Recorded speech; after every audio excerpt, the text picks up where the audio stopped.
रामायण है तो राम भी हैं। राम है तो रावण भी था। रावण था तो सोने की लंका भी होगी, और लंका थी तो उसके निशान भी होंगे।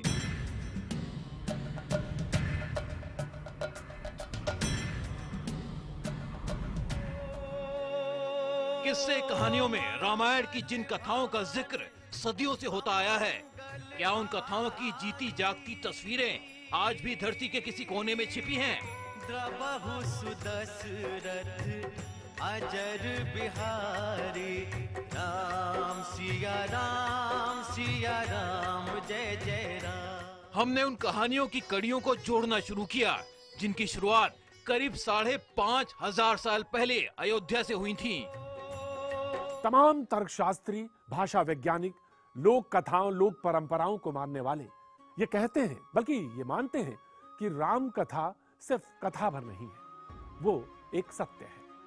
हाँ, ये भी सच है कि राम कथा का प्रारंभ सरयू के तट से होता है। जहां जहां ये राम भक्त गए, वहां वहां ये राम कथा भी पहुंची। और ऐसा पूरी दुनिया में लगभग 5,000 दावे हैं। जी हाँ, 5,000 दावे हैं जो ये कहते हैं कि राम कथा यहीं से प्रारंभ हुई।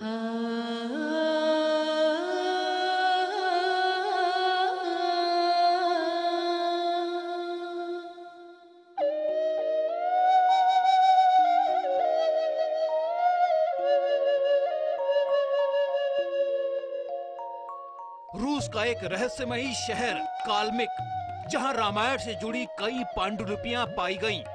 शहर की दीवारों पर कुछ ऐसे चित्र बने थे जो रामायण की कहानियों के गवाह थे।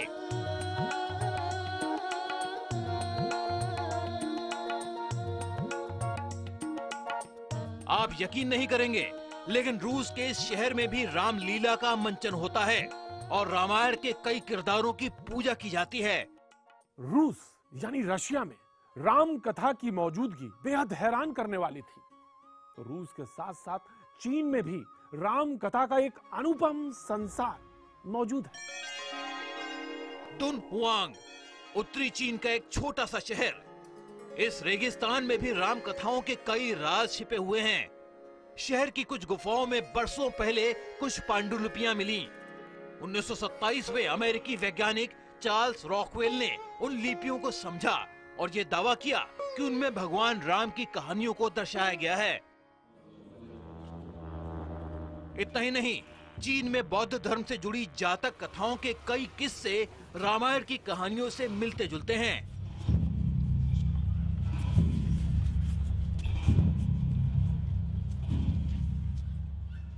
दुनिया भर में राम की कथाएं एक जैसी हैं, थोड़े बहुत हेर फेर के साथ। राम शब्द का अर्थ वही है, यानी एक सच्चे इंसान के तौर पर। अब इंडोनेशिया की राम कथा को ले लीजिए।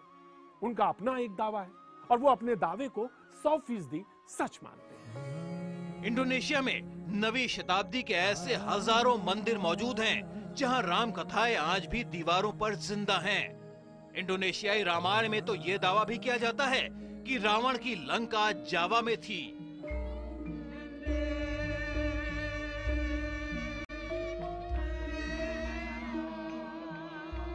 इंडोनेशिया में बाकायदा रामलीला खेली जाती है और राम की एक अलग कहानी दुनिया के सामने पेश की जाती है।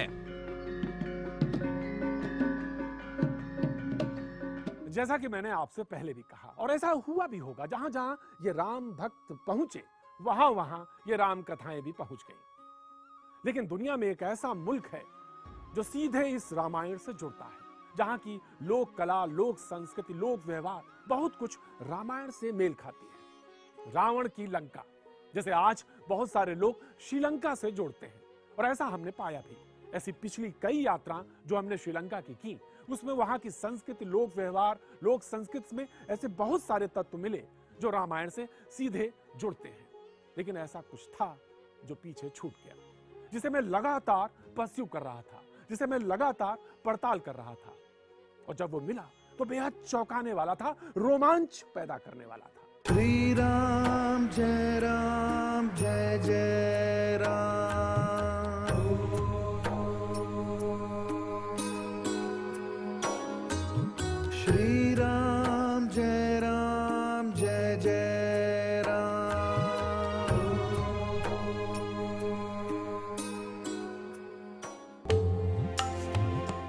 बल्कि लंका है तो उसके निशान भी होंगे। रावण लंका का राजा था तो उसकी विरासत को सहेजने वाले वंशज भी होने चाहिए। रावण शक्तिशाली था तो उसकी शक्तियों के केंद्र भी मिलने चाहिए।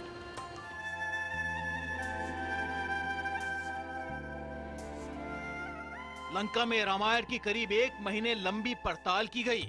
हमारी टीम ने करीब 3500 किलोमीटर का लंबा सफर तय किया। 20 से ज्यादा श्रीलंकाई शहरों में घूमे और राम की कथाओं के सच्चे निशानों को तलाशते रहे। ये सफर आसान नहीं था। ज्यादातर इलाके ऐसे थे जहां गिने चुने इंसानों को छोड़कर आज तक कोई नहीं पहुंचा। हमें श्रीलंका की उन अंधेरी गुफाओं में उतरना पड़ा जहां एक गलती का मतलब मौत।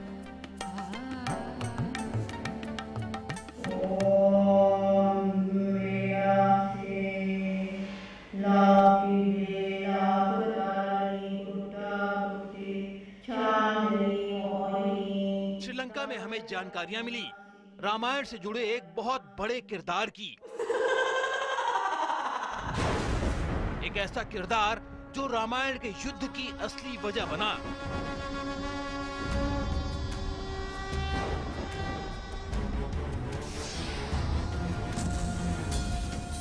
हमें यकीन नहीं हुआ कि श्रीलंका में वो आज भी एक राजकुमारी है, यानी रावण की वंशज।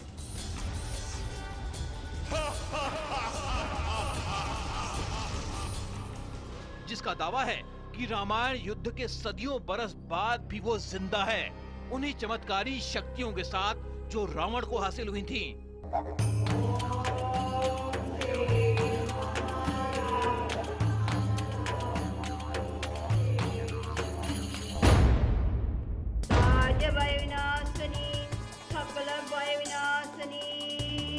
माता जी ने हमसे कहा है कि थोड़ा सचेत रहने की जरूरत है, तो हम यहीं पर दिल के साथ हम जा रहे हैं। बातचीत करी हमने तमाम पहलुओं पे, लेकिन जब चलते चलते समय उन्होंने कहा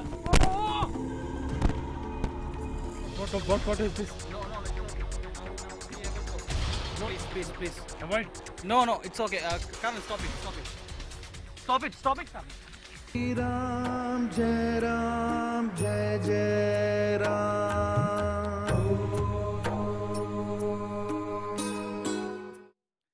अयोध्या के राम के जितने निशान अयोध्या में हैं, शायद उतने ही निशान लंका में भी मौजूद हैं, जिन पर खुद श्रीलंका की सरकार भी मोहर लगाती है।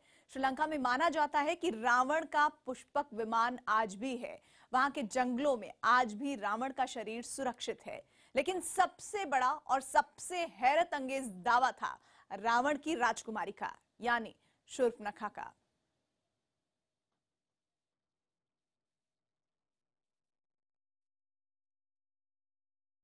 तो श्रीलंका में हम आपको बता रहे हैं किस तरह से राम के होने के साक्ष्य मिले हैं। चांदनी मोहिनी,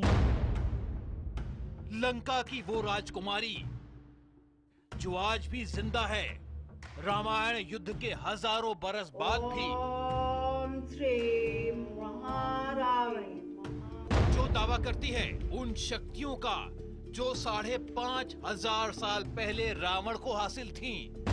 ओम जय जय साहब। श्रीलंका में उनकी अलग हैसियत है। बड़े बड़े राजनेता उस राजकुमारी के आगे सिर झुकाते हैं, जिसे श्रीलंका में वीवीआईपी दर्जा हासिल है। आपको सुनकर आश्चर्य हो रहा होगा। आप सोच रहे होंगे ये कैसी बात आज मैं प्रतीक त्रिवेदी कर रहा हूं। जी हाँ, यकीन मानिए ये स्टोरी पिछले 6-7 साल से मैं इसका पीछा कर रहा था, इसकी प्रतीक्षा में था। आज वो दिन आया कि मैं वहां तक पहुंच पाया। श्रीलंका में रावण यहां पर मौजूद है। यहां प्रत्येक व्यक्ति जो यहां पर इस समय हॉल में मौजूद है वो रावण की आराधना करता है, और ये सारे के सारे लोग रावण के आराधक हैं। आज एक विशेष पूजा के अंतर्गत यहां पर आए हैं, जिसके लिए ये दावा होता है कि उसे भूत, भविष्य और वर्तमान सब कुछ नजर आता है। माता जी ने हमसे कहा है कि थोड़ा सचेत रहने की जरूरत है, तो हम यहीं पर दिल के साथ हम जा रहे हैं। बातचीत करी हमने तमाम पहलुओं पे, लेकिन जब चलते चलते समय उन्होंने कहा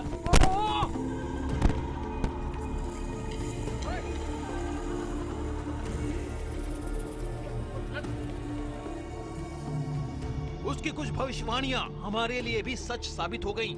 हमें राम के निशान की तलाश में आगे न जाने की चेतावनी दी जाने लगी थी। हमारे लिए किसी अनहोनी की भविष्यवाणियां की गईं, लेकिन हम अपनी जिद में आगे बढ़े और चंद ही मिनटों के बाद हमारे कैमरामैन कर्मवीर सिंह एक गहरी खाई में जा गिरे। लेकिन एक बड़ी दुर्घटना टल गई। कर्म, आपको चोट कहाँ कहाँ लगी है? चोट बताएं मुझे। चोट मुझे बाजू पे लगी है और देखिए राइट लेग पे लगी है चोट और पे तो इस जगह ये लगी। आप एकदम से देख ही नहीं पाए कुछ? सब अंधेरा था तो पीछे पीछे मैं चल रहा था तो एकदम से पैर स्लिप किया और मैं गिर गया नीचे।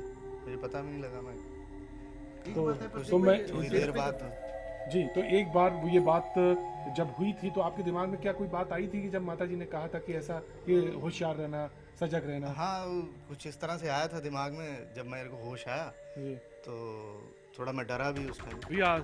सेफ कहना चाहिए। अपनी जिद में हम आगे बढ़ते रहे, लेकिन वो शक्तियां भी जैसे उसी जिद में अड़ी थी हमारा रास्ता रोकने के लिए। जो सचेत होने की बात कही गई थी वो ये बात सच है कि जंगलों में बारिश की बूंदों के बीच अचानक आग भी भड़क उठी। हम हैरान थे। what is this? Please. Avoid. No, it's okay. Karan, stop it. Stop it, Karan. Stop it, please. Stop it. What happened here? What is this? No, you just come, please. कौन है वो जिसे आज भी श्रीलंका में राजकुमारी का तमगा मिला हुआ है? क्या सदियों बाद भी उसका जिंदा होना वाकई मुमकिन हो सकता है? कौन है वो जो रोज रावण के जयकारे लगाती है?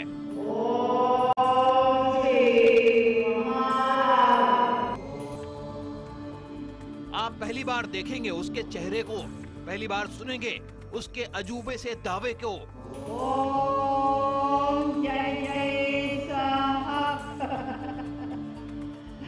जो टीवी कैमरे पर पहली बार अपनी शक्तियों का प्रमाण देगी, जो बताएगी रावण से उसका रिश्ता क्या है।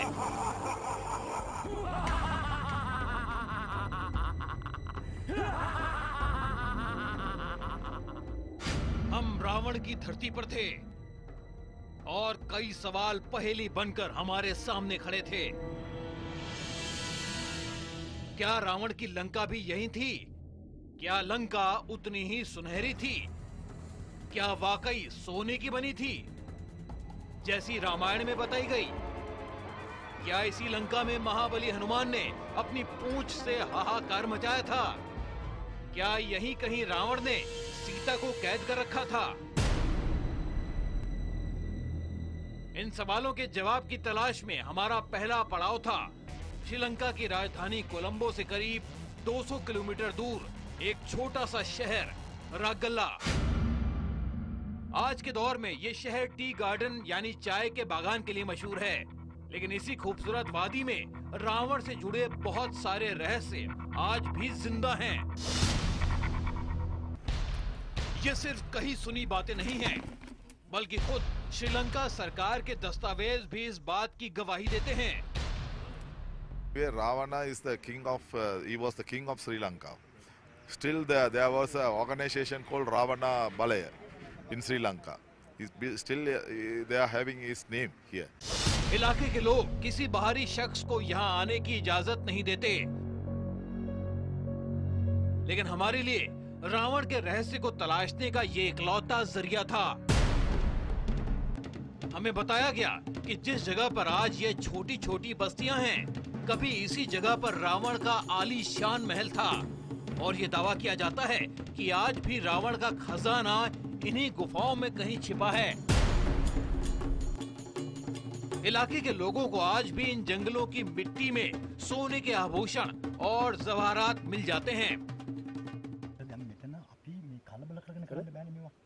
श्री सेन महात्या कह रहे हैं कि यहाँ पे कोई नहीं आता और यहाँ पे आना किसी को बस की भी बात नहीं है, क्योंकि यहाँ पे तमाम ऐसी लोक कथाओं में भी है और ऐसा होता भी है कि यहाँ पर अक्सर लोगों को गोल्ड मिल जाता है या बहुत सारे सामान मिलते हैं, लिहाजा गांव वाले तो इधर आते नहीं हैं, और जो कोई इधर आने की कोशिश करता है वो या तो भटक जाता है या तो फिर ऐसे भी हुआ है, इनका कहना है कि एक दो लोग जब इधर आए उसके बाद वापस लौट के वो गाँव की तरफ नहीं पहुँच पाए। रामायण की एक और दिलचस्प कहानी जुड़ी है शनि से, जिसे रावण ने लंका में ही कैद कर लिया था।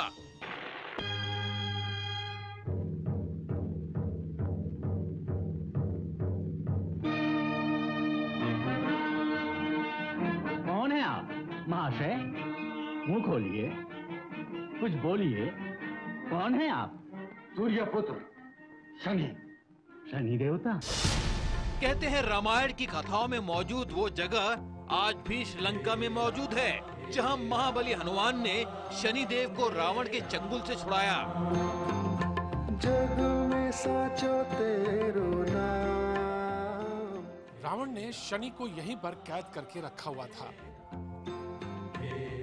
हमें अंदाजा भी नहीं था कि रामायण की जिन कथाओं को अब तक हमने सिर्फ किताबों और टीवी सीरियल में देखा, वो अचानक इस तरह हमारे सामने होंगी। हम अपनी खोज में आगे बढ़ ही रहे थे कि अचानक हमारी नजर समुद्र के बीचों बीच एक टापू पर पड़ी। हमें बताया गया कि ये वही जगह है जिसने रावण को अजात शत्रु बना दिया था। जंगल की यात्रा के पश्चात अब हमारी समुद्र यात्रा होनी थी और हमें जाना था उस मंदिर तक जहां से कहते हैं कि रावण अपार शक्ति अर्जित करता था, और उतनी शक्ति कि वो जंगलों में आज भी कहा जाता है कि जीवित है। माना जाता है कि उस धाम में आज भी रावण के निशान हैं और आज भी उस धाम की शक्तियां बरकरार हैं, जिसके बारे में ये कहा जाता है कि उसके दर्शन मात्र से आज भी इंसान के जाने अनजाने दुश्मनों का सर्वनाश हो जाता है। लंका में ही रावण के कई शक्ति केंद्र थे। जी हाँ, वो जगहें जिनसे रावण को अपनी मायावी ताकत हासिल हुई। आप यकीन नहीं करेंगे, वो जगहें आज भी हैं और उनकी भौगोलिक स्थिति को देखकर आपको पुराणों की कई कहानियों पर भरोसा हो जाएगा। रामायण की कथाओं में रावण के साम्राज्य का भी जिक्र मिलता है। इन कथाओं में रावण की धन दौलत और खजाने से जुड़े अनगिनत किस्से मौजूद हैं, जिनका एक सिरा जुड़ा है श्रीलंका के मुनीश्वर से। श्रीलंका का ये एक वो मंदिर है जिसने भगवान राम के भी पाप को धोया है। भगवान राम ने यहीं पर शिव शंकर का अभिषेक किया था। तो आज दर्शन करेंगे मुनीश्वरम के। कहते हैं इसके दर्शन से समस्त पापों का नाश हो जाता है। दावा किया जाता है कि ये वही जगह है जिसने रावण की लंका को सोने की लंका में बदल दिया था। लोग मानते हैं आज भी मुनीश्वर की अद्भुत शक्तियों से इंसान की हर तमन्ना, हर इच्छा पूरी हो सकती है। सफर का सबसे बड़ा सवाल था रावण का शव। अभिमानी का सर हुआ नीचा, अपने कर्मों द्वारा हो।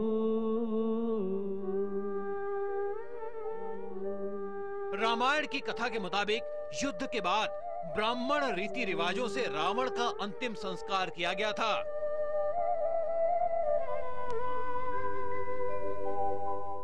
लेकिन श्रीलंका आकर हमें एक नई कहानी पता चली।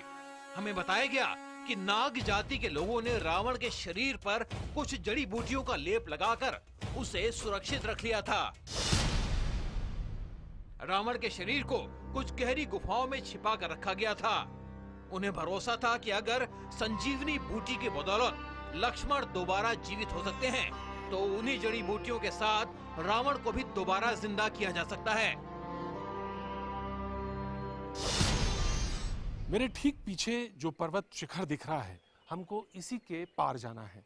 जी हाँ, काफी घना जंगल है और बेतरतीब है, कहीं कोई रास्ता नहीं है। सिवाय जंगल के जो लोग हैं वही हमको वहां तक ले जा सकते हैं। लिहाजा अब हम यहाँ से अपनी यात्रा प्रारंभ करेंगे। कहते हैं दिन में भी वहाँ पे अंधेरा हो जाता है और रास्ता भूलने का सबसे प्रमुख कारण यही होता है कि वहाँ पर आप रास्ता भटक जाते हैं, आपको पता नहीं होता कि किधर जाएंगे। और इन्हीं जंगलों में कहते हैं वो गुफा है जहाँ पर रावण सोया हुआ है। ऐसा दावा किया जाता है कि रावण की वो मम्मी आज भी इन्हीं गुफाओं में सुरक्षित है।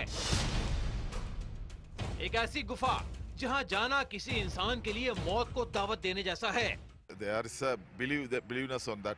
Yeah, still the people believe that there is a cave and buriness, everything is there. So we also believe that. Sri Lanka का पुरातत्व विभाग भी मानता है कि इन चट्टानों के भीतर जरा सी आवाज भी चट्टानों को खिसका सकती है। लेकिन श्रीलंका में रावण से जुड़े इस अद्भुत रहस्य को दुनिया के सामने लाने का हमारे पास और कोई रास्ता नहीं था, इसलिए हमारी टीम को उन गुफाओं में उतरना पड़ा।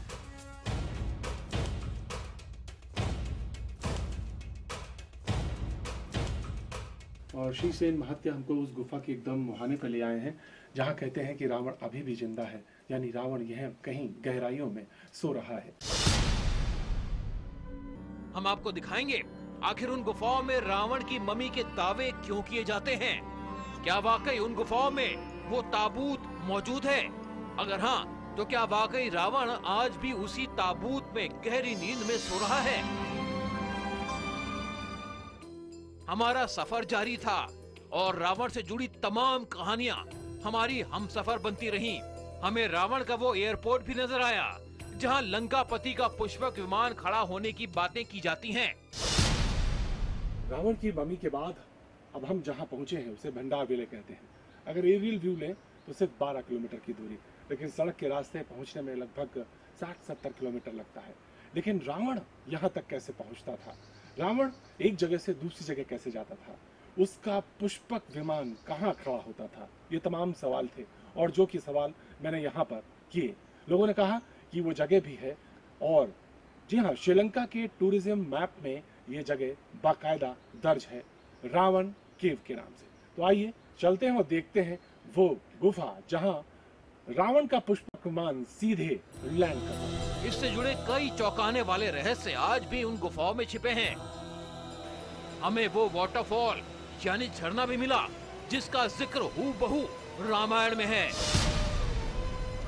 रावण से जुड़ी तमाम कथाएं हैं, लोक कथाएं हैं, लोक विश्वास है। कहते हैं कि जो बाएं हाथ पे ये फॉल है ये रावण फॉल है और यहाँ पर कहते हैं कि रावण आता था और यहाँ पे स्नान भी करता था। सफर जैसे जैसे आगे बढ़ेगा, रामायण और उसमें मौजूद तमाम पात्र जैसे जीवित होकर आपके सामने दिखेंगे। ओम श्री हनुमते नमः। ओम श्री हनुमते।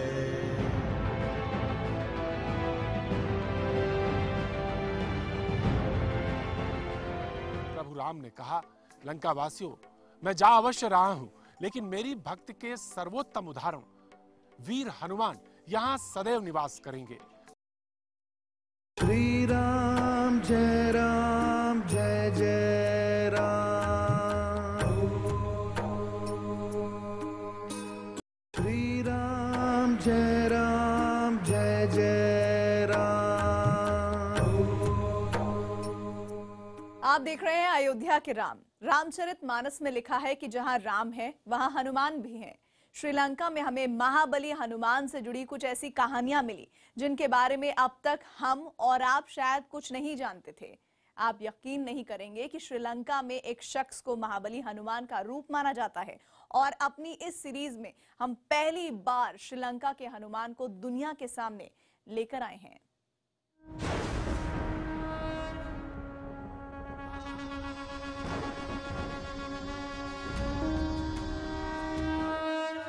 रामायण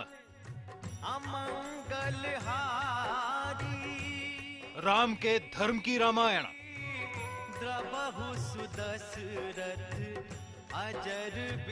लक्ष्मण के पराक्रम की रामायण, सीता के बलिदान की रामायण, सिया राम। रावण के पाप की रामायण। मैं हूँ दशानन रावण। अधर्म पर धर्म की विजय की रामायण।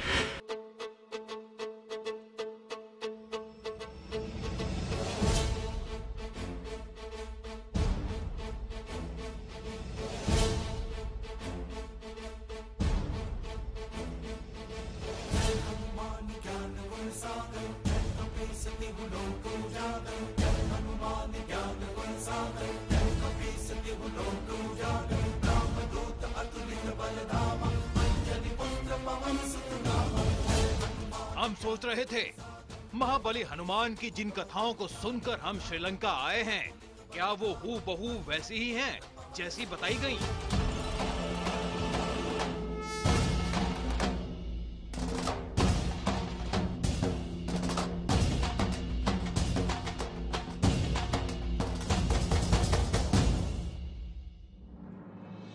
लेकिन श्रीलंका में हमें जो कुछ भी बताया गया उसे सुनकर एक पल को हमें भी यकीन नहीं हुआ। और जो तस्वीरें हम आपको दिखाने वाले हैं, शायद उन्हें देखकर आप भी चौंक पड़ें।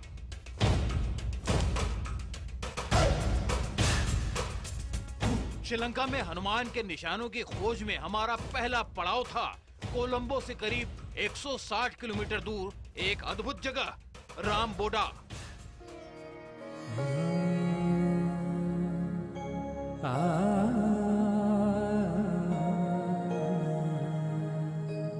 कुदरत की बेपनाह खूबसूरती से सराबोर एक पहाड़ी इलाका रामबोडा।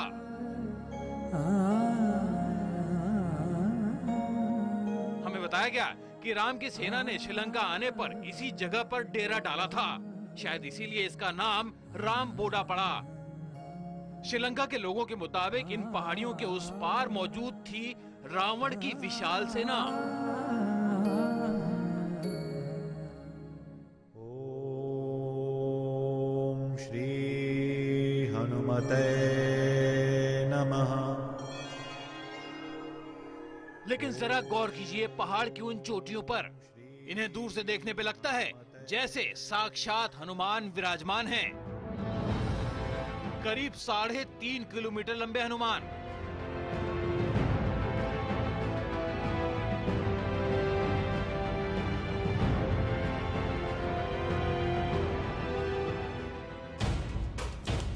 आखिर पर्वत की चोटी पर हनुमान जैसी आकृति कैसे प्रकट हुई? आखिर इसकी क्या कथा है? श्रीलंका में इसकी एक कहानी सुनाई जाती है। लंका विजय के उपरांत प्रभु राम जब यहां से जाने लगे तो लंका के वासी प्रभु राम के पास आए और कहने लगे, प्रभु आप तो यहां से जा रहे हैं, लेकिन आपकी कोई निशानी अवश्य यहां होनी चाहिए। तो प्रभु राम ने कहा, लंका वासियों, मैं जा अवश्य रहा हूं, लेकिन मेरी भक्त के सर्वोत्तम उदाहरण वीर हनुमान यहां सदैव निवास करेंगे। तभी से कहते हैं यहाँ रामबोडा में भगवान हनुमान की प्राकृतिक रूप से ये मूर्ति स्थापित है। हनुमान की इन तस्वीरों से हम भी हैरत में थे, लेकिन हमें बताया गया कि श्रीलंका में हनुमान की सबसे बड़ी कहानी उस जगह पर है जहां से हम आए थे, यानी कोलंबो। रामबोडा से हम दोबारा श्रीलंका की राजधानी कोलंबो की ओर रवाना हो गए। हमें बताया गया कि श्रीलंका में हनुमान का एक स्वरूप आज भी है, जिसे यहाँ के लोग साक्षात हनुमान की तरफ पूजते हैं। मंगल करते जो सदा कृपा सिंधु कपीश, उन श्री चरणों में सदा झुका रहे ये शीश, सदा ही झुका रहे ये शीश। जिनके लिए ये दावा होता है कि उनके पास आज भी हनुमान की शक्तियां मौजूद हैं। कोलंबो की तंग गलियों से होकर हम श्रीलंका के पहले हनुमान मंदिर में पहुंचे, जिसे बनाया था स्वामी चंद्रशेखरन ने। आखिर क्यों स्वामी चंद्रशेखरन को श्रीलंका में हनुमान का रूप माना जाता है? आखिर क्यों पूरी दुनिया में इनके करोड़ों भक्त हैं? आखिर क्यों ये दावा होता है कि स्वामी चंद्रशेखरन के पास वही शक्तियां हैं जो महाबली हनुमान के पास थीं? हम आपको स्वामी चंद्रशेखरन से मिलवाएंगे। उनकी शक्तियों को पहली बार आप कैमरे पर भी देखेंगे। और श्रीलंका में हनुमान की एक नई कहानी दुनिया के सामने आएगी।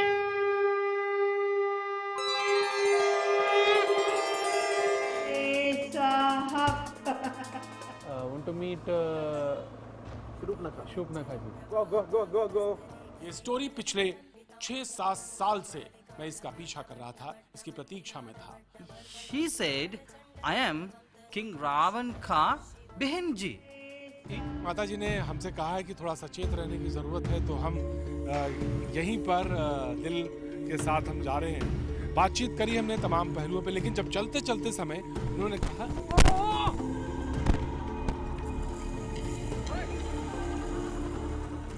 श्री राम जय राम